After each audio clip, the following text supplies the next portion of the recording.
মধ্যপ্রাচ্যে উত্তেজনার জেরে একের পর এক আন্তর্জাতিক ফ্লাইট স্থগিত করার মতো পরিস্থিতি চিন্তার ভাঁজ ফেলছে বাংলাদেশি শ্রমিক প্রবাসীদের কপালে। বিশেষ করে ইসরায়েল ইরান কেন্দ্রিক সাম্প্রতিক পরিস্থিতির প্রভাব পুরো অঞ্চলের আকাশপথে মেলে ধরছে দুশ্চিন্তার সমীকরণ।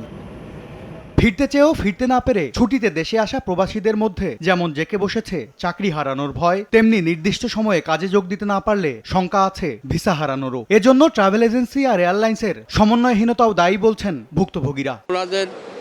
জুলুমের কারণে আমরা এখানে আসলাম, আসার পরে যখন আমার যাত্রী এয়ারপোর্টের ভিতরে ঢুকতে পারছেন, ওখানে যা ওনারা বলতেছে যে এই ফ্লাইটটা আজকাল হবে না। এই ফ্লাইটটা কবে হবে আমরা এখনো নিশ্চিত না যে কবে দিবে বা কবে যাইতে পারবো। এই বিষয়টা আমাদের মনের ভিতরে এখনো একটা কেমন যেন লাগতেছে, আজও যাইতে পারবো কিনা। অনেক দূরে থেকে আসছি, ওনারা বলতেছে যে অনির্দিষ্টকালের জন্য বন্ধ, ওনারা নিজেরাও জানেন না যে কবে খুলবে। যুদ্ধের ডামাডোলে টিকিট ফেরত কিংবা সময় পরিবর্তনের জন্য আসা প্রবাসীদের এজেন্সিগুলো সাফ জানিয়ে দিচ্ছে পরিস্থিতি স্বাভাবিক না হওয়া পর্যন্ত স্থিতিশীল হবে না ফ্লাইট সূচি। যারা চাকরির ভিসা নিয়ে বাইরে থাকেন, বিশেষ করে মধ্যপ্রাচ্যে, তাদের অনেকেরই ভিসার মেয়াদ কিন্তু শেষ পর্যায়ে আছে। অনেকে টিকিট করেছিলেন 2 মাস 3 মাস আগে, যেগুলো দাম কম ছিল। এখন ডেট চেঞ্জ করতে গিয়ে তাদের হয়তোবা ডেট চেঞ্জ ফি অথবা নতুন যেই তারিখে যাবে সেই তারিখের ভাড়ার সাথে অতিরিক্ত যেই দামটা বেড়ে যায় সেটা অ্যাডজাস্ট করা একটি কঠিন পরিস্থিতি তৈরি করবে।